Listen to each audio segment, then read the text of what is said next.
We should never allow the government to decide what is acceptable speech and what is unacceptable speech. We should penalize behaviors, not opinions, and not speech. If you start trying to regulate speech, you start trying to regulate thoughts, you start trying to regulate beliefs rather than behaviors, there's no way that you're not going to abridge the constitutional rights of millions of Americans.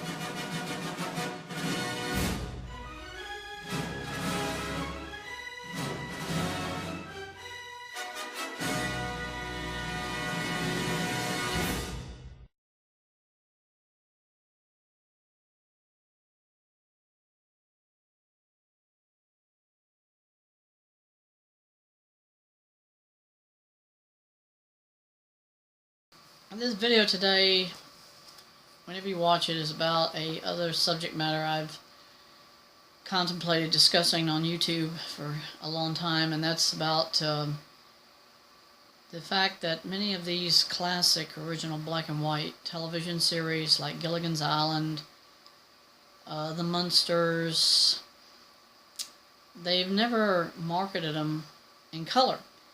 They did do the first season of I Dream of Jeannie. They've done the first season of Bewitched. They've done all those now in color. But all of that's owned by Sony. Gilligan's Island is owned by Ted Turner and Time Warner. And I have wondered about this for a while because I tried to do videos in the past about the fact that when they marketed Gilligan's Island originally on VHS, they did a special series about the first season, and they colorized all of them. But it's been impossible to find the original episodes. You can find just so many of them, and that's it. And it's been frustrating to understand, why does Warner Brothers, who has all the technology they possibly can have at their disposal to colorize shows, and they don't market Gilligan's Island in color. I have all 3 seasons. I've watched on all the video series websites whenever they market it again, and it's like they just refuse to market the first season in color. And to me, it would bring a real fresh perspective to the show if you got to see Gilligan, you got to see all the other characters in color when the show was first introduced. But yet, they, to this day, still will not do it, and it's been more than 50 years since the show was first aired on television. I have a question I want to put to everybody watching the video today. Have any of you ever seen the TV movie they made? It was called Surviving Gilligan's Island. I watched that, and I actually saw Sherwood Schwartz, who created Gilligan's Island. And he brought up the fact that when the show was airing on television, he said, I got fan mail all the time asking me, when are you guys going to get out to where this island is and save these folks and bring them back? In other words, so many people believed that really Gilligan and the skipper and the Howells and the professor and Marianne and Ginger were really marooned on a deserted island. And I heard that, and it just baffled me that people would even believe that this group of individuals, many of who were famous actors even at that time, why would people believe they were marooned on an island when, first of all, they had to film it, and that meant they had to have a way to get back to civilization to film the episodes. But Sherwood Schwartz stated that in this special TV movie, that people truly believe that the castaways were a real group of people who were marooned on this deserted island. And when I heard him say that, it's unbelievable. People would have believed that's true. Now I'll give you another example of how people over the centuries or over time, as far as the last 6 or 7 decades, how much their perceptions have changed. In 1938, Orson Welles did a radio show called The War of the Worlds. And this is fact. After it happened, they did a consensus of the general population of the United States, and 1 million people believed it was really happening. And then you scratch your head and you think, that many people believed this thing was real. And yet, I think it was more a delusion than it was belief, because they were so scared of what Adolf Hitler would do to the United States at that time, because they already knew what was happening in Germany. And maybe it was more or less fear and not actually belief in this radio show having really happened. Now that was 1938. Then you go forward 30 years, almost 30 years, to when Gilligan's Island was on television. And then you kind of say, well, if they could believe that kind of nonsense in the 1930s of radio being a real event, then how could they not believe what they were looking at on television, that Gilligan and the rest of them were marooned on this island? In other words, they weren't putting 2 and 2 together of what they were seeing on television. First of all, somebody had to film it. Number 2, all these famous actors being marooned on an island, it wouldn't have made sense because they already had seen these people in other movies, like Errol Flynn, having done the movie with Alan Hale's father. Alan Hale had done that movie with Marilyn Monroe, My Hometown, or whatever it was named. Jim Backus had been doing Mr. Magoo, and then you had Russell Johnson, the professor, had done This Island Earth in the 1950s. So pretty much everybody, even Bob Denver, had done Dobie Gillis.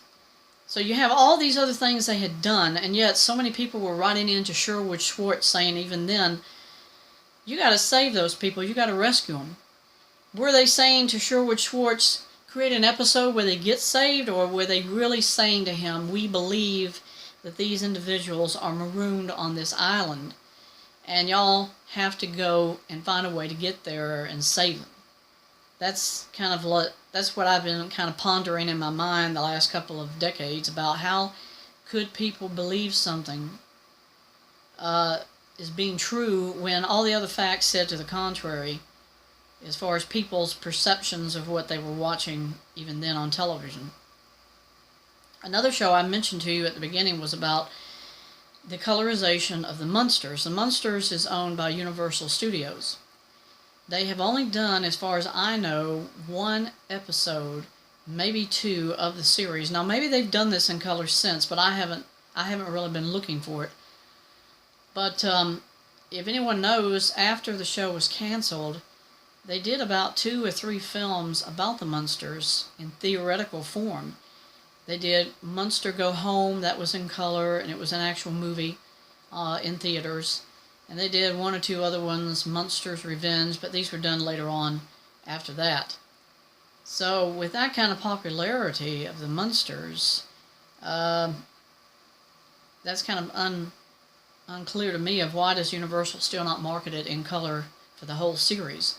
Because they never did convert to color even after that first season. I don't know if it made more than 1 season, but they never did actually do any of them in color.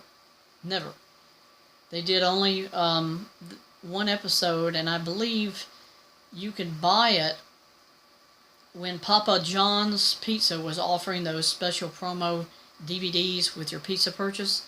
They offered several movies, and what I found out was they did a release of 1 episode of the Munsters, and they did it in black and white, and then you could also see it in color.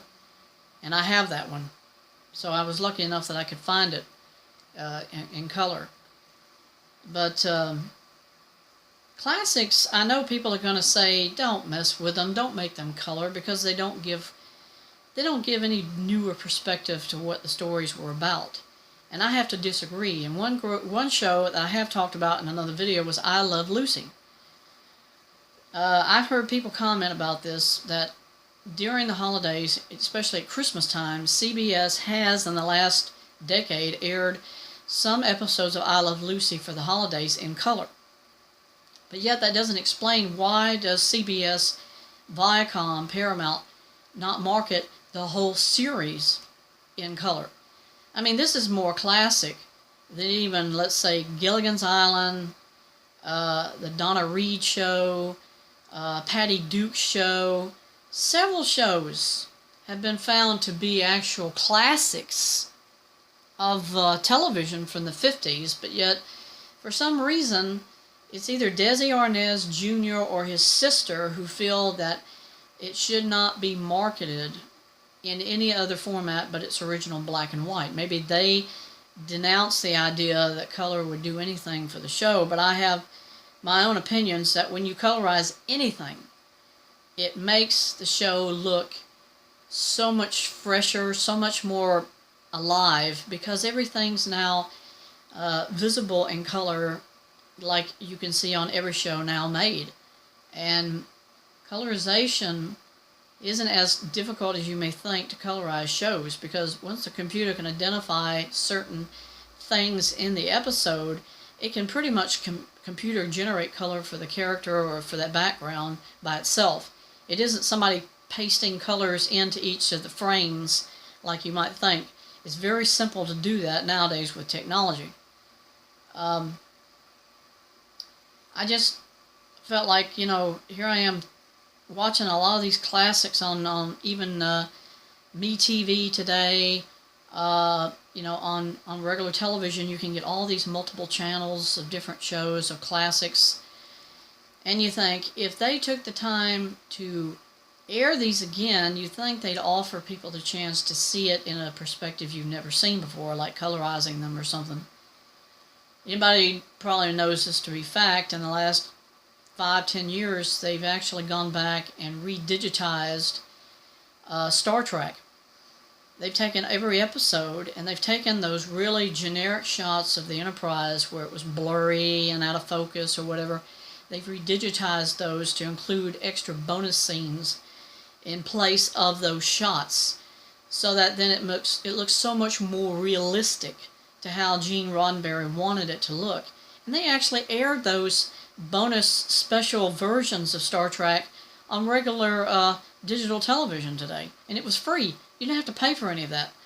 You could watch it on whatever station you're watching in the city you live in, and you saw all those bonus scenes. I just thought of watching it because I hadn't seen Star Trek in a while, and all of a sudden I started seeing all these new graphics, different shots of the Enterprise. I thought, I'd never seen that before. Then I found out they had done a total redigitizing of all the series with bonus digital shots of the Enterprise where they had revamped it to make it much more believable, much more better graphically of what the ship looked like and all the rest of it. They even did the shuttlecraft and all the rest of it. And, I'd say this, if you can do something better, then don't revamp it and not offer it to people who might buy the whole series having seen just 1 or 2 episodes like that. Gilligan's Island, get back to him, is actually owned by Phil Silvers Productions. I never knew that. Every time I saw the show, you'd see Gladys Scylla or something like that on the end of the credits, and you thought, who is that? And then somebody told me on YouTube's comments that Phil Silver owns the entire series for Gilligan's Island. And then I saw the one episode of Phil Silver's being in it, and I thought, well, no wonder, no wonder he appeared in the show. He probably never would have, except that he owned the entire rights to the series. And then you think, well, if he owned it, how come Sherwood Schwartz would take all the credit when Phil Silvers himself is totally unknown, even now, that he owned the show? Maybe it's his family. Phil Silver's family feels like they just wanted to test the idea of doing colorization of the first series when it was still on VHS. And then since the DVD has been marketed, now his family feels, we tried it, got no response from the public, phased it out, wasn't worth it anymore. I think if they did release it in color, based on those original VHS copies, people would buy it in droves because they want to see all those classics in a newer format, in a newer way of experiencing first season. The first season really was filmed outside on an island. After the first season, that's when they pretty much went entirely to a stage. Nothing was ever filmed again live or actually on an actual location site, because they found, first of all, it was much more comfortable for the actors because everything was air conditioned inside. And that's why whenever you saw Gilligan or you saw any of the other characters, most of them, like the Howells, they were always walking around in long sleeve shirts and pants and all the rest of it, because not only that's all the clothes they had, but it's because it was so much more comfortable on a soundstage, because they have air conditioning and they're not having to exert themselves because it's not hot. And yet I'm sure that first season it was agony for everybody because they were outside in the elements. So for Gilligan, for I Love Lucy, the Munsters, it escapes me so many other classics in black and white, but you know, I know that Sony is smart enough to have realized we ought to market these first shows that were aired in color, in black and white. We should do it in color, because people will want to save these things. And that's true. I bought out the first 2 seasons of Bewitched, and then I ended up buying seasons 3 and 4 because I figured I got 2 already, I should go ahead and get all of them. That's what they're hoping you will do. If they spend the extra money for colorization, then they figure you'll buy the rest of the series because you've already invested money for the first 2 seasons, or the first season, because it was colorized, so you could see it that way. And I know movie companies are only looking for ways to save money, to make money from whatever they market, but not have to spend excessive amounts to do some gimmick to get people to watch. But I'd say to Warner Brothers, you've got a potential here of if you were to colorize season 1 of Gilligan, I know you'd have a massive influx of people buying it, because then they know that at least it would be offered that way for the first time in color, and everybody could see the first season as they originally looked, when they were actually doing the show. So I just thought I'd bring this subject up for anybody who's a fan of color. For those who are just adamant and thinking black and white's it, there is no other way to do it because that's how it was originally made. There have been films that were originally in color or in black and white, and they colorized them, and it had a massive response. Gung Ho was in black and white by RKO Radio. They marketed that in color. I don't know what the response was, but as far as I've heard, it really helped boost the sales of the film because people finally got to see it in color instead of seeing it in the generic black and white version. So there is potential market for these things if anybody ever does have that chance to seek out executives in these movie companies who own the rights to these shows. It's just something to think about. People do want to see them. Yeah, you're going to market it on television the way it was originally, but for people who are fans of certain shows and they buy the whole series, it would entice them even more if you offered that first season in color too, because it would really, really be a great thing to do. Now, anybody seeing my shirt will be probably wondering the whole time, what is this? This stands for Omron Dagnish Enterprises. And I had a few shirts made up of this.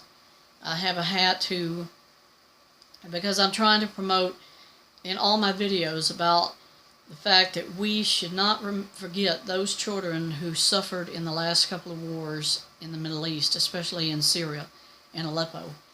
And no, I don't make money from any of this. This is all my own personal money that I spend for these things, and it's only for one reason: to show my support for children who are suffering in countries where war still continues.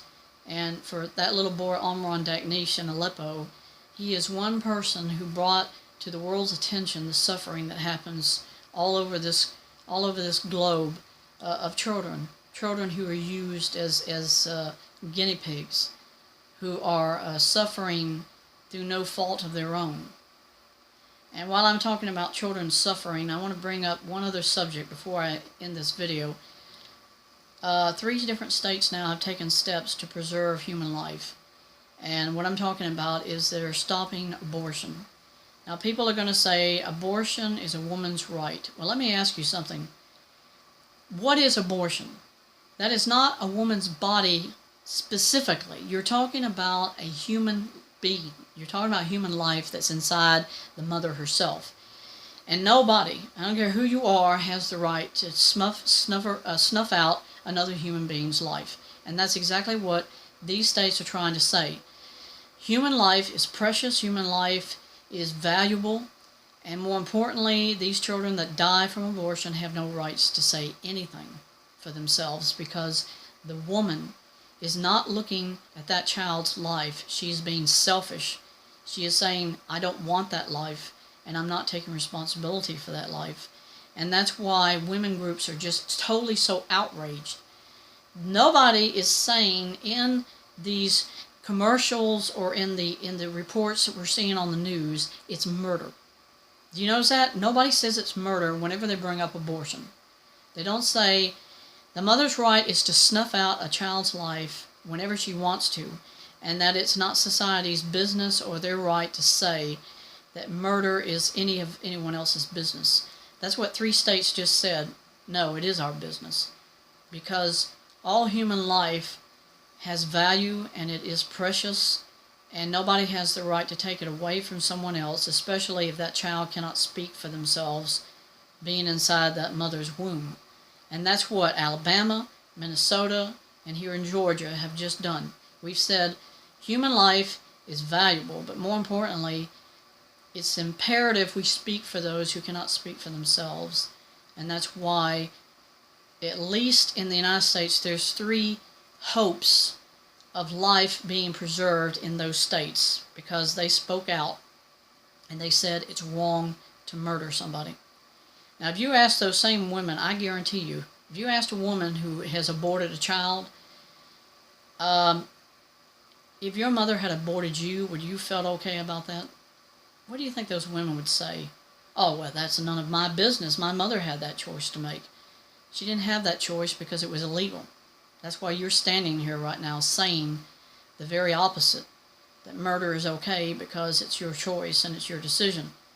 Nobody brings that up in the media either, if you notice, because nobody wants to bring out the very basic fact, the fundamental fact that human life is a gift.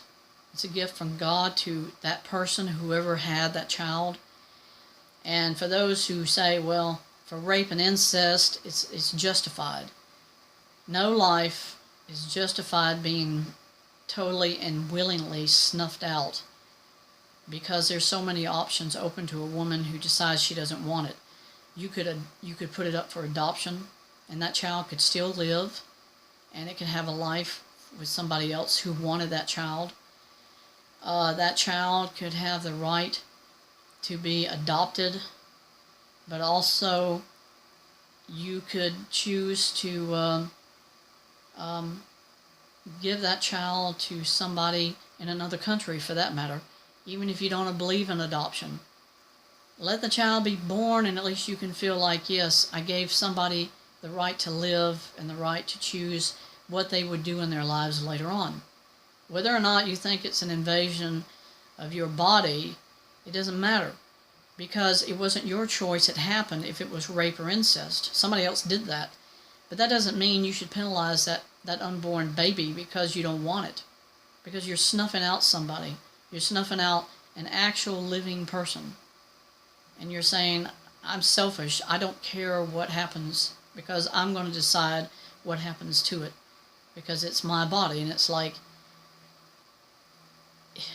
look at the fundamental fact that when God created us as human beings, He said to every person, you have the right to exist.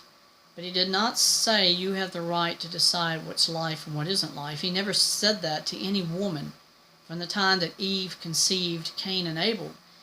He said, in essence, your function as a human being is to have children. It is not your function to decide whether it lives or it dies. He didn't say that to Eve. He never said it to any woman.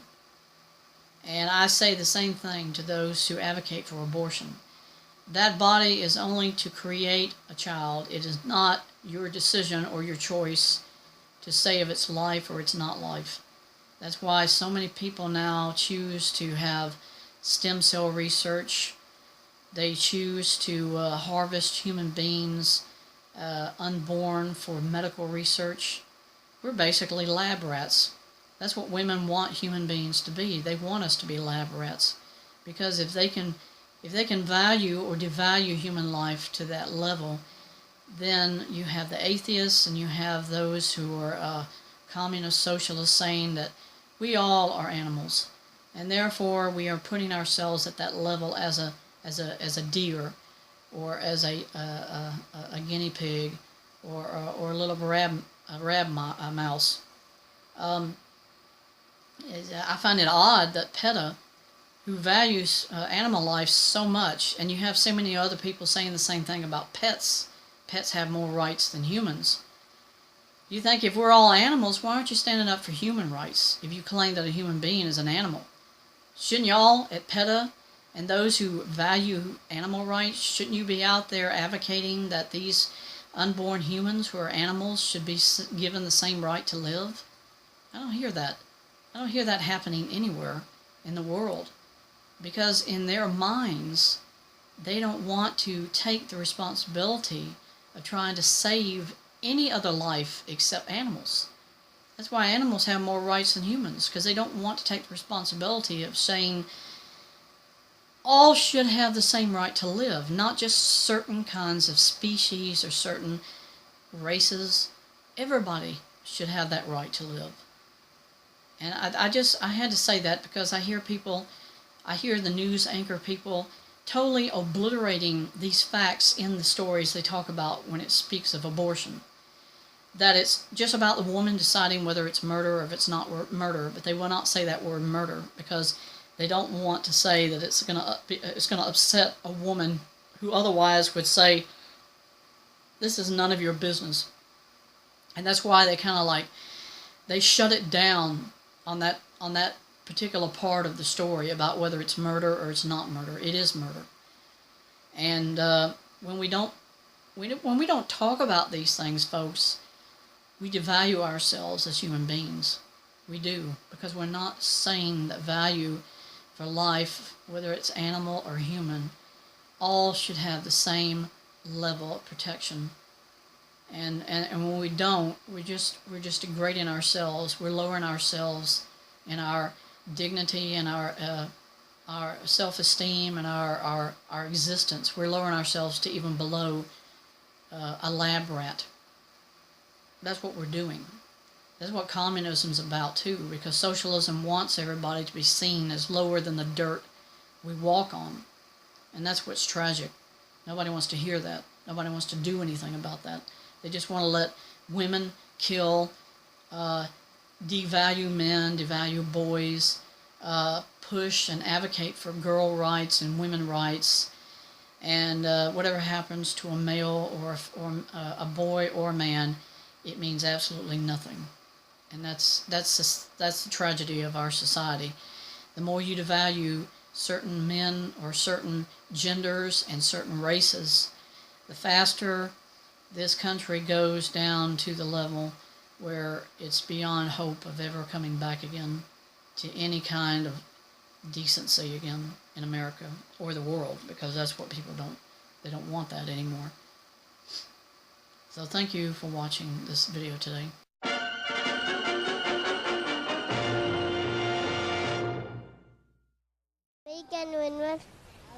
بيحب وصلاة بيحب وصلاة لا لا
His name is Omran Daknesh, just 5 years old, and his feet barely hung over the edge of a seat in an ambulance.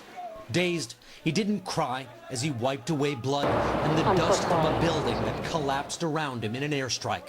His silence somehow reminded the world today of its silence in the face of the atrocities in Aleppo. Omran was pulled out alive Wednesday. 5 other children died when the building they were in was hit during the relentless Syrian-Russian offensive on rebel-held areas in Aleppo. The image of Omran's face spread like wildfire on the internet. One tweet called him the real representative of the Syrian people.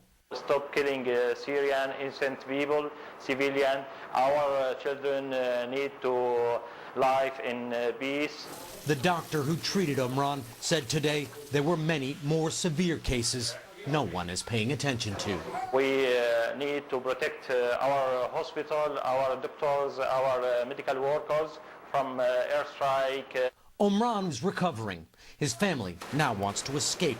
The same choice another boy's family made a year ago, Aylan Kurdi, whose body washed up on a beach. He too was a symbol of Syria's youngest victims. Now there's a new one. Tomorrow there may be another. Richard Engel, NBC News. They've reported from around the world, challenged the powerful, and they bring all of this to every story that breaks. We've got breaking news, and it's good news. And touches your heart. How do you even say thank you? Thank you is not big enough. I made this.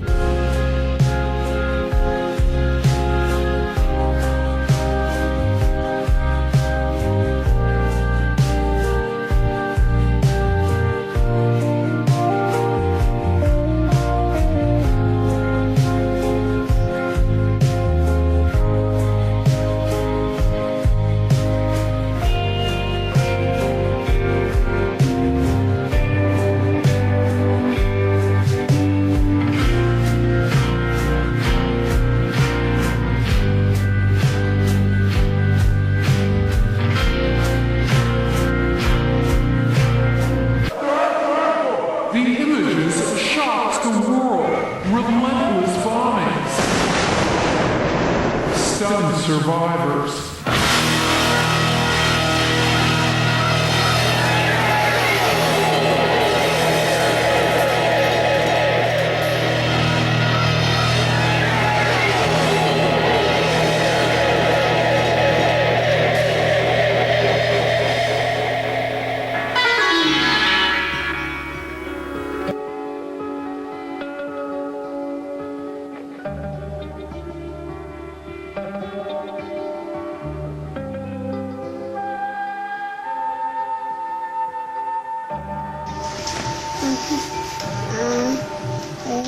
Hi, I'm Khairi in the box. Hi, I'm very chippy. That's it.